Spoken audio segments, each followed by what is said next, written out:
In this video, I'm going to show you how to draw 3 views for this object right here.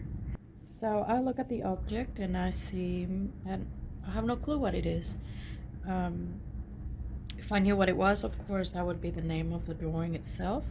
But in this case, it's good that I don't know what it is. Okay, the first thing I need to do is pick a front view. Naturally, I see that this object sits like this, right? That's the flattest part. And also I'm looking at the contours and shapes, and I see that this view of the object is the one that will show me the more detail about the object, because I see the circular holes here, and they would be shown true size and shape in a view right there. So I'm going to make this view my front view.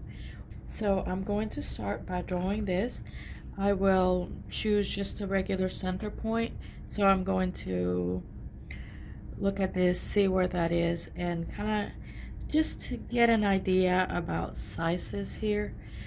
The size of the object versus my paper, just to get my bearings a little bit, and that will help me determine what the object will look like a little bit. So if this was the center point here, then this was a circular shape, and I'm trying to get this so that I could use the craft paper good. So I'm just gonna come up this way. Notice that the distance between here and there is almost the same as there and there. That way I can come to here and do the same for this. And that's a full circular shape. Okay. And then from here, right there, it just, this straight line just butts into that circle.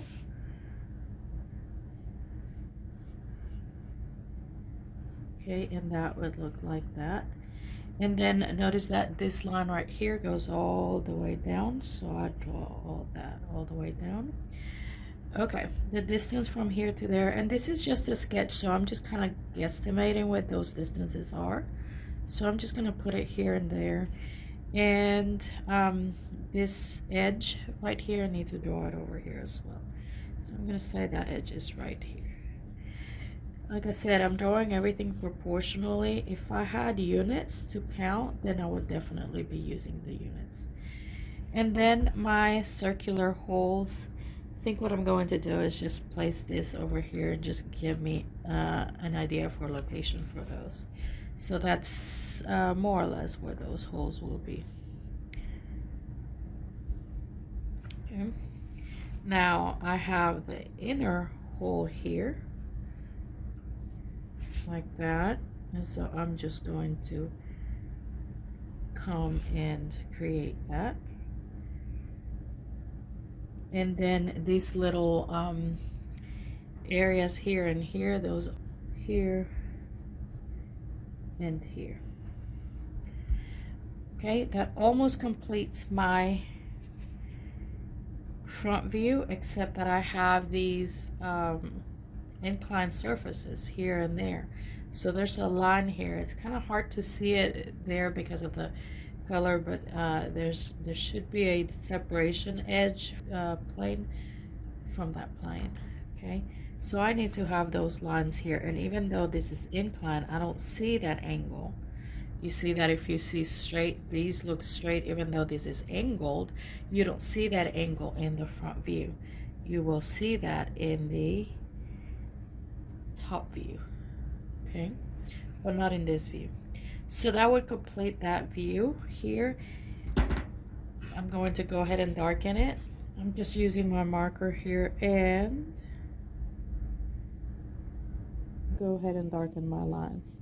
These lines are visible lines, so they're supposed to be thick.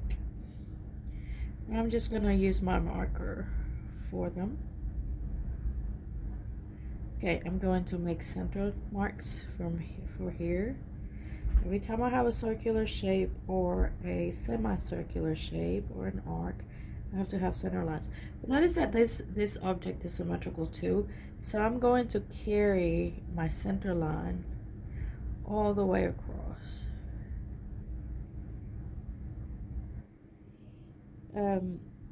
That lets me know that the center point for this, these two concentric circular shapes, this and that, line up horizontally. Okay. Oh, my lines here for those edges. Okay, I'm done with my front view. The top view will be here, and therefore we would see this object like this. Okay, so I project my lines from one view to the other because this width dimension is the same width dimension that is going to be displayed in the top view. So I'm just right now using my pencil marks just to transfer some of these edges up. Now the top view displays width and depth, so I don't have depth information that comes from the front view.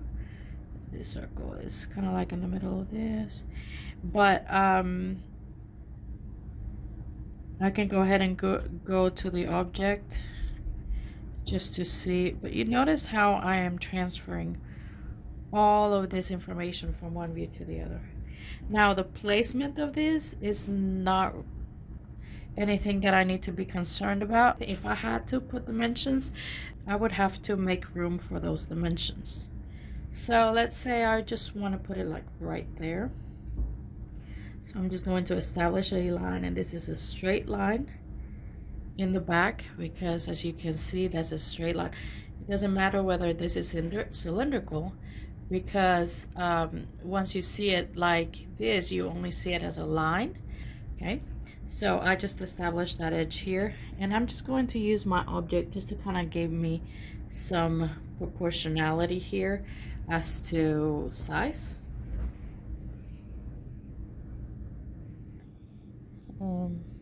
Maybe